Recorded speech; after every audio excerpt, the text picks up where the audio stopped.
Dito tayo sa lymphatic drainage. So, again, ito yung buto natin.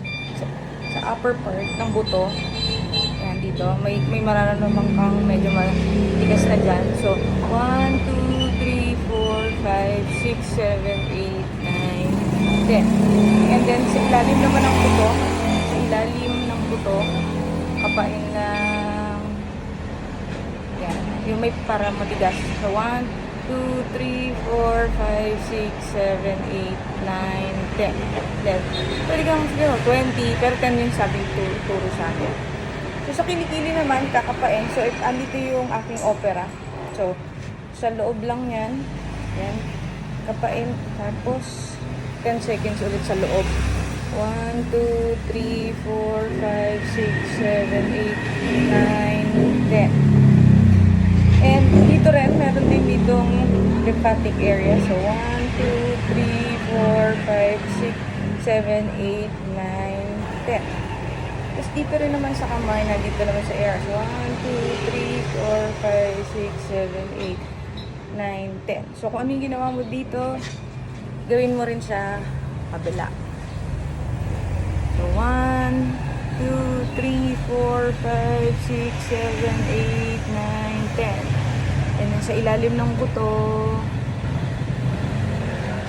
1, 2, 3, 4, 5, 6, 7, 8, 9, 10. At sa kilikili naman, loob ng kilikili.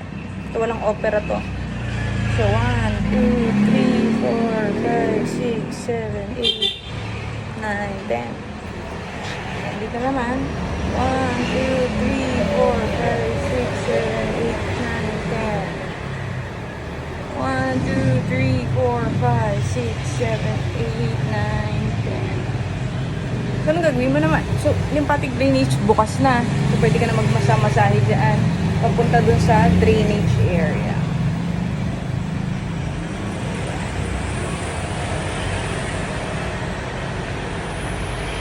Ito naman sa kilikili.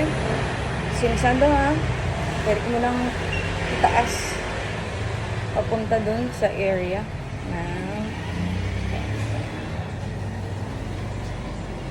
So, hindi pa baba. So, hindi mo naman kailangan diinan.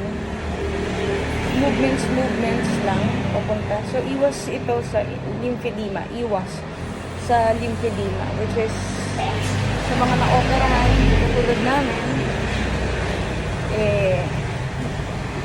prone sa lymphedema. So, yan. Papunta dun sa may butas.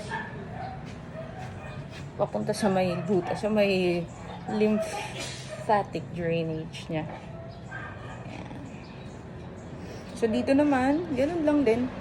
Papunta lang din siya doon sa area.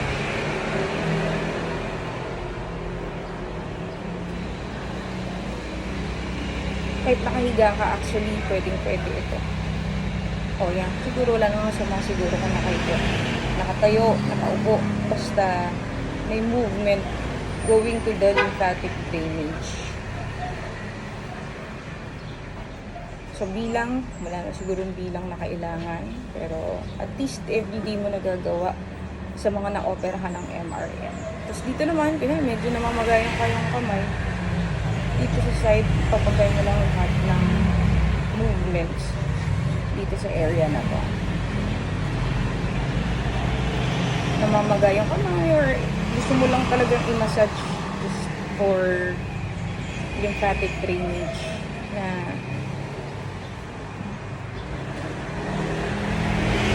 so dito. So ito lang namasahin natin kasi ito yung na-operahan.